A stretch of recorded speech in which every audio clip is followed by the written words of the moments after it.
మనము ఆదిమానవుల సమాధి వద్దకు వచ్చాము. ఇది ఓ రకమైనటువంటి ఆదిమానవుల సమాధి. ఇట్లాంటి డాల్మెన్స్ అంటారు, వీటిని కూడా డాల్మెన్స్ అంటారు. ఇవి వచ్చేసి మన సుండుపల్లిలో వచ్చేసి వేరే రకంగా చూసినాం, తామర పుష్పాకారంలో ఉండేది చూసినాము, గృహాల్లో ఉండే సమాధులు చూసినాము. ఇక్కడ ఉన్న సమాధి చాలా వెరైటీగా ఉంది. ఇది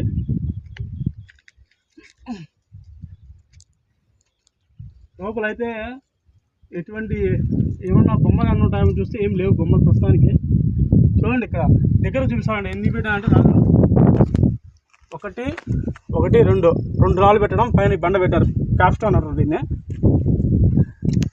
ఇక్కడ మొత్తం తిరిగి చూస్తాం రండి. ఇంకా ఇక్కడ అన్ని బండలు అన్నీ ఉన్నాయి, చిన్నవి. బండ మాత్రం చాలా అద్భుతంగా ఉంది. ఇది చూడండి, 1, 2, 3 రాళ్ళు, మొత్తం ఎక్కడ చూసినా 3, 4 రాళ్ళు చిన్న చిన్న పిల్లలు పెట్టి పెట్టేశారు. ఇది కూడా ఒక రకమైనటువంటి ఆదిమానవుల సమాధి.